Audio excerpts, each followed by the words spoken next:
All right, so we will go ahead and get started. Again, just to reiterate again, welcome to everyone and joining us in today's Explore Simpson series regarding residence life.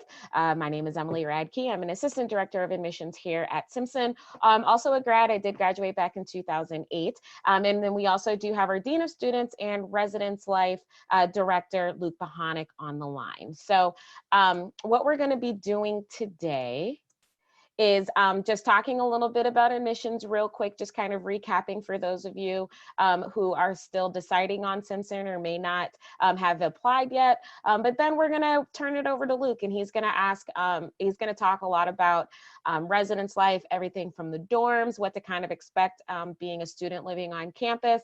And then at the end, probably the last 5 to 10 minutes of the call today, we will open it up for questions. So if you have any questions about living on campus, about what it entails, about the dorms, about just about anything, just make sure that you do add those to the chat. Our admissions counselor on the line, Mark Gensler, will go ahead and be fielding those questions, and we'll have Luke answer those for you guys at the end, okay? So moving on here, we'll go ahead and talk just a little bit about the admissions process. So as a lot of you probably already know, Simpson is located about 15 minutes south of Des Moines, Iowa. And one of the awesome things about our institution is that while it is small in size with about 1,200 full-time students, undergraduate and also in continuing education, we do have a lot of really awesome things to offer students. So one of the primary things I think that, definitely sets us apart from our competitors would be that we do offer students over 80 different majors, minors, and professional programs. And having that wealth of curriculum really gives students a really awesome opportunity to not only focus on, a primary education track such as, early childhood development or psychology or even in a medical field, but you also have a really good opportunity to take classes in various different areas that you do have interest in, such as history, English,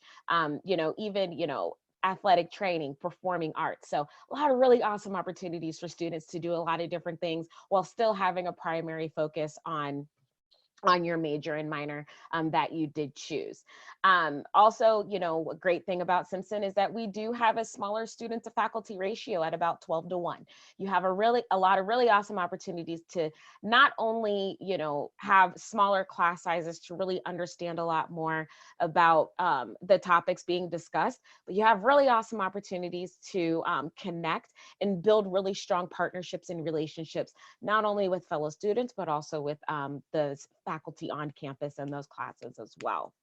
As for financial aid, 100% of our students do receive financial aid. We really take financial aid on a case-by-case basis, and we have some very competitive academic as well as special interest scholarships that our students are able to apply for and also keep throughout their 4 years at Simpson. And then when it comes to graduation rates, we have 99% of Simpson graduates are currently employed or in a graduate school 6 months after graduation. That is really credited and attributed to our awesome career development center that we do have on campus. We have 2 ladies that work very hard to not only help students find jobs after college, but start building up that resume in your portfolio while you are at Simpson as soon as your freshman year. Intern opportunities, summer job opportunities, really making sure that when you do go into that interview, whether it be for an internship, a summer job, or even a volunteer opportunity, you are putting your best foot forward and showing those employers that you are the best person for the job.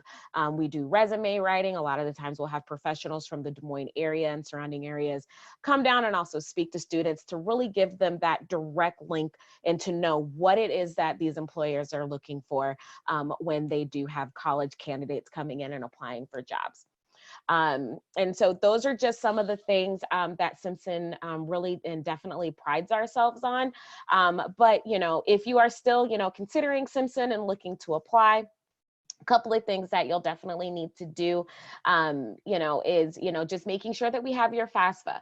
We want to make sure that college is affordable and that you have everything that you need so that when you start Simpson on day one, paying for it is the least of your worries, and you can really focus on your academics, your athletics, community work, volunteer, etc. Once you do have that FAFSA in, we want to really make sure that you're knowing who your admissions counselor is, so that way we can set up a time and talk to you about your financial aid. One thing that I can tell you that all the counselors, including myself, do is we will go through line by line, step by step, page by page of that financial aid offer, so you and your family understand the money that is coming to you, the money that you'll need to pay in, and then also just making sure that you understand the various different options that are available to pay for college. After you've had that conversation and you decide Simpson is where I want to be for the next 4 years, it's going to be about you paying that $200 enrollment deposit. Once you pay that deposit, you will get access to the student portal, as well as the housing application, which Luke will definitely be going over here relatively soon. And then you'll receive information about SOAR, which are 4 days that we have in June, where we like to have students come to campus and also register for classes. So those are just a couple of things that I did want to make sure that I went over about the admissions process. Once we get to the end, if you do have questions about admissions, please go ahead and ask. Myself and Mark will definitely be able to answer those questions. And then, like I said already, Luke will be able to answer those questions about housing. So speaking of, before we get to housing too, with COVID-19 and everything going on, one of the first things that we wanted to do as an admissions office, as well as a college campus, was make sure that, we were offering ourselves and our time, making sure that we were able to answer questions that we knew you guys may have during this time. We do have a host of other virtual meetings and sessions like this coming up in the next few weeks in reference to everything from campus life, civic engagement, academic resources, and also academic advising. I strongly suggest that you guys kind of go on our website, take a look at what those sessions are going to entail. And if there is anything on here that interests you, definitely register to join us. If there's something that is not listed, be sure to let us know, and we'll see what we can do about getting something scheduled for you guys in the coming weeks of May. So now that I'm kind of on the tail end of my spiel here, also just make sure that you guys are following us on social media. We are on Facebook, Twitter, and Instagram, as well as YouTube, where we do post these videos and sessions on Fridays. So, if there is a session one week and you can't make it, just know that we will still be recording these sessions, so you can definitely watch them. And if you want to shout us out on social media, please make sure that you're using the hashtag #OneSimpson, so that way we can capture it. We can know that you guys are here to support us, as well as we are here to support you. So now I will go ahead and turn this conversation over to Luke Behaunek. He's going to go ahead and talk to you guys about residence life. Again, anytime you have a question, please make sure you put it in the chat. Great, thank you, Emily. Like Emily said, my name is Luke Behaunek. I'm the Dean of Students and Director of Residence Life here. A few warnings to begin with. My computer likes to mute itself occasionally. So Emily, I'm gonna look at you. If you all of a sudden can't hear me talk, just raise your hand, but I'll usually catch it. The other thing is I am at home like the rest of the world with family to some extent, or at least some people around the rest of the world are with their families. Mine include a 3-year-old in Christmas pajamas currently. And so although he is with my wife downstairs, who's an attorney, I saw someone's pre-law, I think that was Katie up top there. I cannot promise we won't be interrupted. And while that'll be fun, it'll be a little bit distracting. So I, like Emily said, I'm the Dean of Students. And so I work directly with housing, but I also oversee security, student activities, dining, which we'll talk about to some extent, and pretty much everything 24/7 outside of the classroom. Inside the classroom, I'm actually an adjunct faculty member in graphic design, focusing on photography. And so I teach digital photo this summer and the fall, actually. And in theory, would be preparing to go to Europe for a May term course right now. But next year, we'll be going to New Zealand. So if you're interested in photography or New Zealand, and who wouldn't be, keep an eye out for that. So go ahead, Emily. So just a few things that make us unique. A lot of small schools like us have residence halls, residence life, and they are primarily residential, and so are we. Although we have a variety of housing. We do have 7 Greek houses on campus, right on either on campus or bordering campus, and that is fluid. You can be residential in a Greek house 1 semester and then bounce back if that's not a good fit, or if you decide to live out of the house, whatever that relationship is like with the house with you. But all of our first year students start in a residence hall. One of them is pictured on the screen. That's Barker, our second largest building. So the entire first year class starts in one of those buildings. And then shortly into their first semester, you can decide, if you decide to go Greek, you do potentially have an option to move into the house if you'd like to do that, and if the house has capacity at that time. For our juniors and seniors, we have apartment complexes which run on the same type of room rate system that our residence halls do. So you don't have to worry about leases. You don't have to worry about utilities. Each of them has a kitchen within it. And so it's a nice way to move on to independent living and prepare for that on your own. And that's something I think that really does make us unique. And we house, like I mentioned, most of our junior and senior classes within apartments. Who choose to live in there. We're actually going through that this week. Thursday is our housing selection for next year. We do have a few theme houses, a cultural center, Carver Cultural Center, La Casa Unida, and Women Gender Resource Center, and a Performing Arts Center currently. So there are other thematic options that you might have interest in for years 2, 3, and 4. A few mentions about amenities. All of our laundry is free. You just go up and use the machines just like you would at home. No quarters, no cards, no combos to get into those. We're fully air conditioned, which is important at certain times of the year. Not this one currently. It's pretty cool right now. And a few mentions about our safety systems. Every one of our residence halls has a water sprinkler, a fire sprinkler within it. We are fully sprinkled, as we like to say, and that's kind of fun to say, and that is something we take seriously. So even though some of our buildings we've acquired from the private market over time, especially apartment complexes near campus, we've converted those to be modified with our safety systems. Our exterior doors are locked 24 hours a day, and you would have an ID card that lets you into that building, and some others depending on the time of day if you're a residential student. Go ahead, Emily. So I know a number of you have already been thinking about coming to Simpson. Some of you may already have been deposited. Some of you may have even filled out this housing application already. And I know a number of you may be still making decisions, and so this will apply in different stages to all of you on the call. But right now, if you've already deposited, you have access to SC Connect. It's our internal portal. On that, there's a housing application prompt. You can go ahead and fill that out. And you can edit your own application. We just started with this capability, and so it's still a little glitchy. We've known that some students have an issue with that. So if you've tried to fill that out, please let me know if you're having issues editing it if you need to.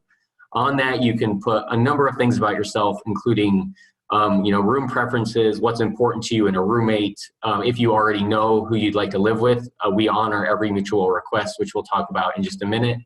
And we make housing decisions based on personality fit, not necessarily that here's 2 applications that came in on April 14th, here we are, your roommates. We do not do things like that, and we'll talk a little bit more about roommates in a minute.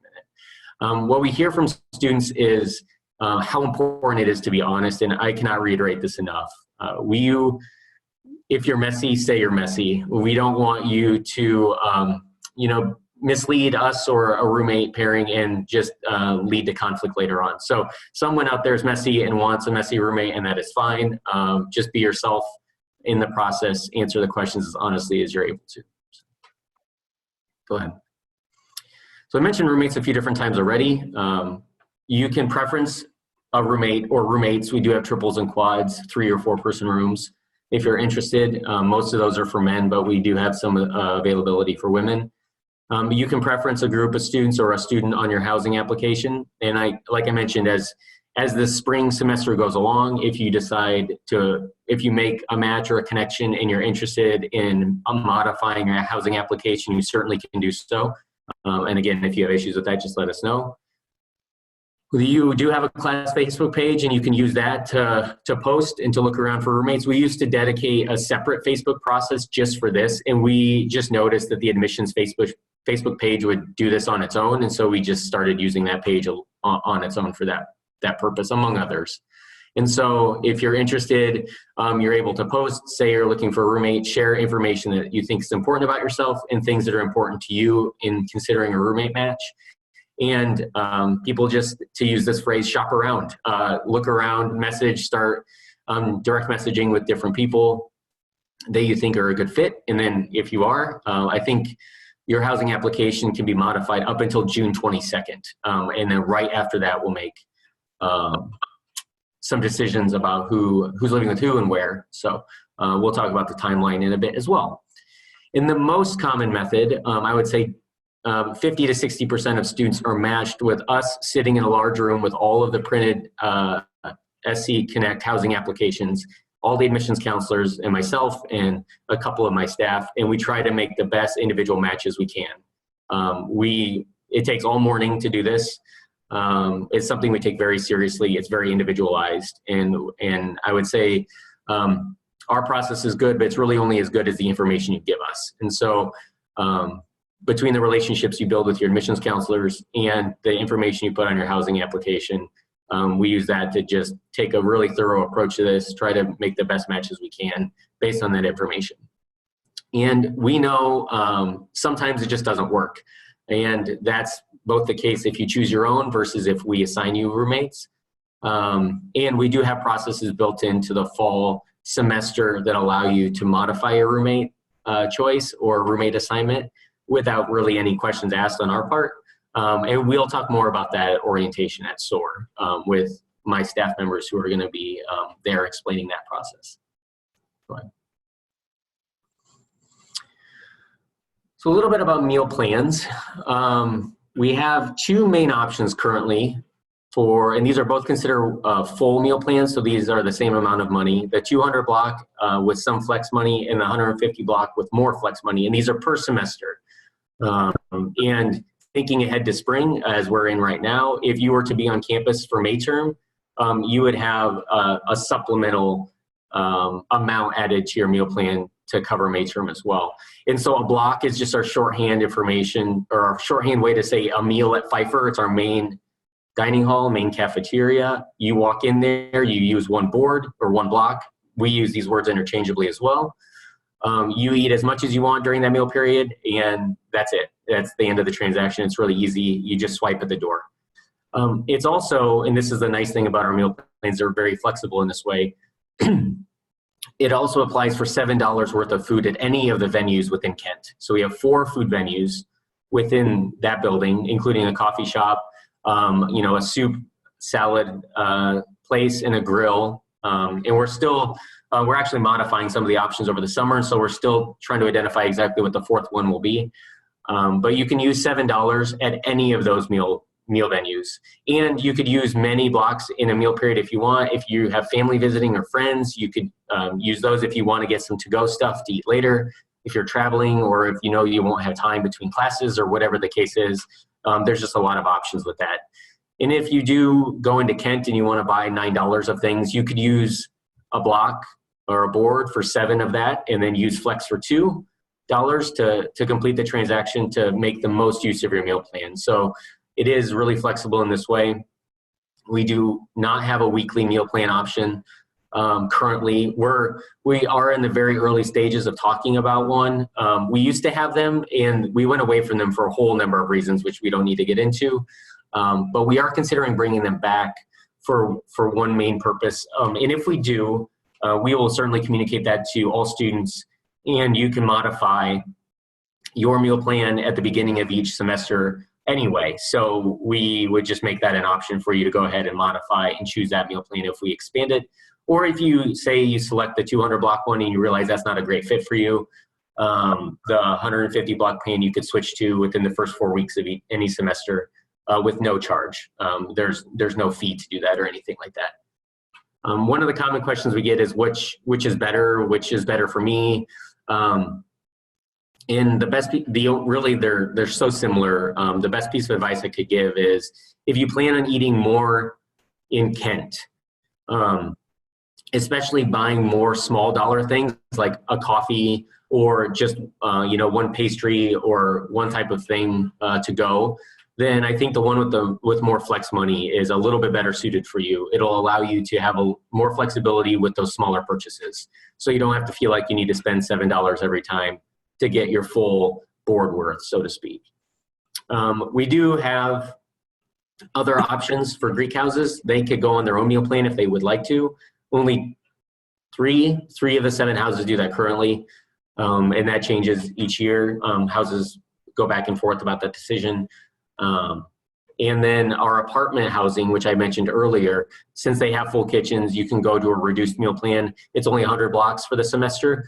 It is obviously significantly less money to you, but that also assumes that you're going to prepare more of your own food and also the dishes that go with it. So we have about, I would say 50% or so of the people that live in the apartments still are on the full meal plan, and about half are on the 100 block.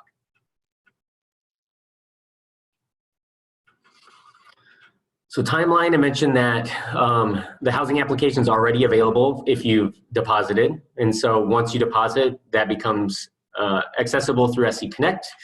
Now through June, and again, 22nd, I think is the date, but we'll talk about that more at SOAR. You can look around for roommates. You could, touch base however you would like to and connect, and then modify your housing applications. And we just remove the editability of those documents around June 22nd, so that we kind of have a cutoff so that we can go ahead and make the best assignments we can. SOAR is 4 days in June. Whether it's virtual or in person, it's going to be in June regardless. And so one way or another, we will be back in front of you talking about more of the finer details of move-in, what to bring, what not to bring, more about that. We'll reiterate again the roommate stuff, because you'll still have some time after SOAR in order to make roommate decisions and to modify that housing application. And then we usually say around the 4th of July or the week after that, we hope to send out the letters that have the housing assignment. So that'll include your roommate's information as well as your room location. This year, it might surprise you, but every year up until this summer, we've done this still via snail mail. It's important to us to have it delivered in person, in print, and we include some other materials in that. This year, I think we're going to do it digitally. So we're working on an email process that's still protected in an important way. And then hopefully that'll be just real time. It'll alleviate the 3 to 4 days or however long it takes in the mail to get to you. And it'll be a little bit more friendly timing wise for us. So that's still, but I would say between July 5th and 15th, somewhere in that time frame, probably on the earlier end of that. But with the new process also has a little bit of a learning curve maybe for us in order to do that in a new process, then make sure it's protected for all of you as well. And then Saturday, August 29th, move-in day. It's my favorite day of the year. Close second would be graduation, but this is just such a fun day. We move at Barker and Kresge, each building, for 4 hours. We average unloading a car every 90 seconds at both locations. It's an incredible process that the whole Greek community, staff, faculty, SC leaders, which are orientation, first year seminar leaders, my staff, everyone is out there helping lend a hand. It's a really exciting day. For fall athletes, they will likely have an earlier report date if they have camp ahead of August 29th, and their move-in process is much different. It's coordinated by the coaches largely. We'll still be there with check-in information, questions, et cetera, but the army of helpers is not present, unfortunately, but there's a lot less people moving in, so it's easier to navigate the buildings and the parking around those buildings. So, all right. Go ahead, Emily. Good. So I already saw Scout had a question about RAs. So that's where a lot of schools call them RAs. We call them CAs here, community advisor. So we'll have one of those positions on every floor and every wing for the first year class.